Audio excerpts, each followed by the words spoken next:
how was hockey night in cinema? Oh my god, I had a blast, dude. The venue was amazing. Panago helped set everything up. There were hundreds of people there. It was sick. Did you bring me a big Leafs win? Well, no, they got a pity point. Did you bring me home an extra large spicy pepperoni pizza like I asked? I did get one, but I ate it. What did you bring me, dude? Oh, I brought you this. This is a puck. Isn't it great? I can't eat a puck, Steve. All right, I'll take it back. Oh, no, I earned this. Showtime. Pity point.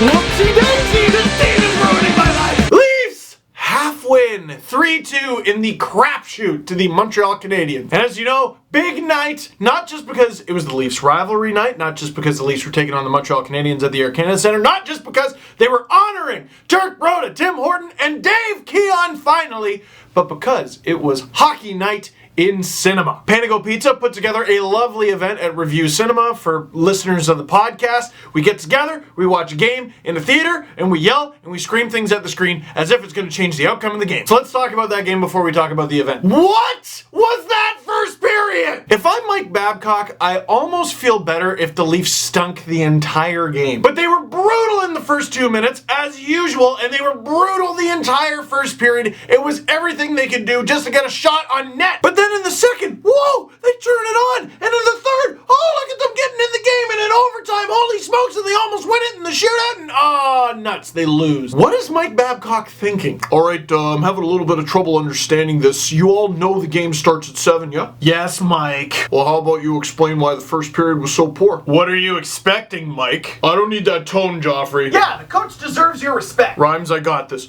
I deserve your respect. Frankly, it was a miracle that the Leafs were only down 2-0 after the first, thanks to that magic angel robot from Winnipeg. If it weren't for April, he'd be the loneliest man in the world back there. Loneliest! He has no help. Until Uncle Leo manages to get it to Morgan Riley. Morgan Riley sends it across for Nas Kadri. Oh my goodness! Such a sick passing play. Such excellent finish from Nas. What a setup by Riley. What a good start to the play from Uncle Leo. And where the hell was that earlier in the game? See, I can't just be happy. This is the life of a Leaf fan. They cut the lead to 1. They cut the lead to 1. All right, after that catastrophe of a first half of the game, the Leafs finally bring it within 1. They need a little bit of puck luck. They could use a bounce. Early in the third, puck comes in front of the Montreal net. Joffrey Lupul basically, I meant to do that. Tie game, 2-2. Poor Joffrey Lupul. He has had a hell of a time this season. I thought he started nice and hot. He went on this huge slump, but now he's got 2 goals in his last 3 games. Let's not make this question on the game, but definitely one question I want to ask. Should the Leafs try to put Joffrey Lupul on a different line? The guy's got 11 goals, which is fine, not great, but okay,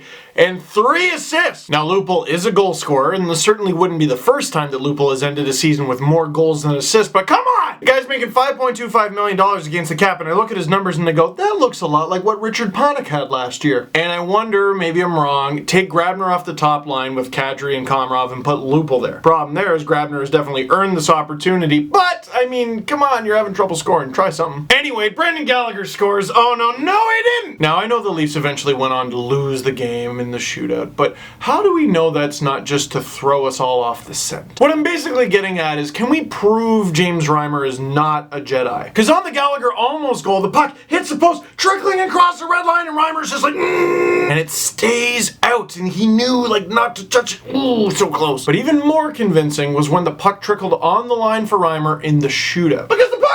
It's right there. He slowly brings up his pad, but he doesn't touch the puck with his pad. And he slowly brings back his glove, but he doesn't touch the puck with his glove. He just kind of cradled it like he was talking to it, except he didn't actually cradle it. It was just air. This is not the net you're looking for. James Jedimer. No, that doesn't work at all. Of course, Lars Eller scores the winner in the shootout, and I'm screaming at the screen like, Michelle Therrien doesn't even like you. What are you doing? Whatever, Leafs lose. But besides that, let me tell you about my wonderful day. So my hockeyness started at the CWHL All-Star Game. That's the Canadian Women's Hockey League. $10 at the Air Canada Centre on a Saturday. Yeah, I'll do that. And I gotta tell you, there was some amazing talent there. Natalie Spooner, obviously a captain. Julie Chu, obviously a captain. Holy smokes, is it ridiculous how much Haley Wickenheiser still has it.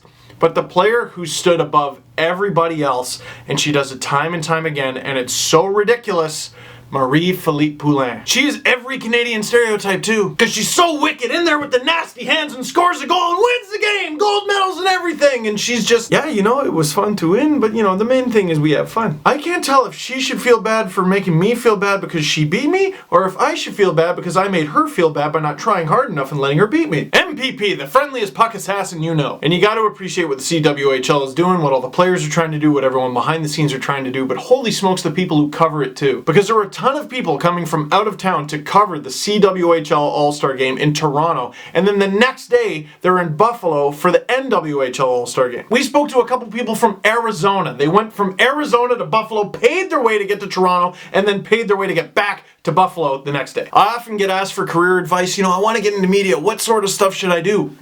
That's what you should do. Ask yourself if you're willing to try as hard as they do, and if the answer is yes, you might be ready. And of course, I got to meet tons of great people at the game too, and holy smokes, are some of you podcast listeners absolutely ridiculous. Of course, I was at that game with Adam and Jesse from the podcast. We went to Jesse's apartment after the game. We played a little bit of NHL 16 on PS4. We did position lock. I mean, I was defense and I was pinching a lot, and they were complaining about that, but if you tell them you're gonna pinch, they should know to cover you. And anyway, that's besides the point. After that, we went to Hockey Night in Cinema. So again, what that was, we started the podcast in very, very, very late May 2013.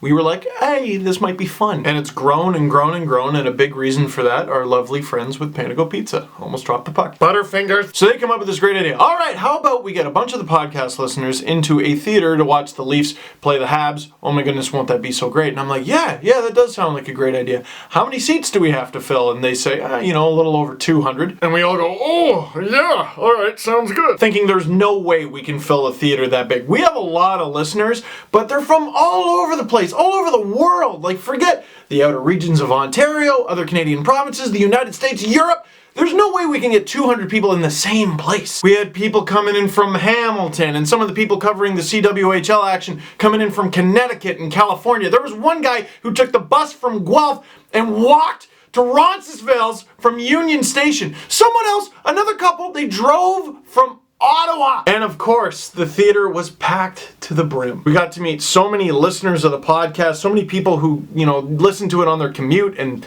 I hate commuting, and I hope we make their commute a little better, and we shake hands, and we sign stuff, including Leaf jerseys, which is silly. Why would you waste a Leaf jersey like that? I met one person who I know for sure, because I remember from 2007 was one of my first 15 or so subscribers on YouTube. Today that number is at 33,573 and views over 7.7 million. And you know, there were a lot of jokes, a lot of fun, a lot of free pizza, which everyone likes, and honestly, I hope you all had a great time from the bottom of my heart, and I hope you left happy, because you could not have made Adam, Jesse, or I happier. For everyone who couldn't go, who couldn't get tickets, we're gonna do this again. This was way too fun to not do again. It was worth playing coffee cup mini sticks in an alley beforehand to wait for. You can't, there's just not enough ways to say thank you, merci beaucoup, and grazie, and tack så mycket, and kitos, and all of those. If you want an idea of how awesome you are, this is my 9th year making videos after every game for the Leafs! The only way that is any kinds of fun is because of you. So I already said it, I'll say it again. I hope I get to continue to say it. Thank you. So that is it for this one, and only this one. We're gonna continue. Thank you very much for watching. Click like if you like this video. Click subscribe if you really liked it. Tell all your friends. Tell them, damn it. I'll put some links down below, and love you. What up? We're in an alley, like the Clash. Hey. Oh, I didn't see you there. Here for a good time? Here, Kyle, we gotta get you in there. We gotta get. Oh. I actually like we're doing some rock star stuff, you know, back alley, chilling. You know how we do. Yo, Jesse, Periscope it. But then everybody will know we're back here. No? All right, take a picture. Big dog. Like, you tweet it in like Yeah, 5 it's a bit. He's got bid. Let me know when you shoot, Jesse. Oh, 5! Excuse me. Sorry. Where did it go? It doesn't matter.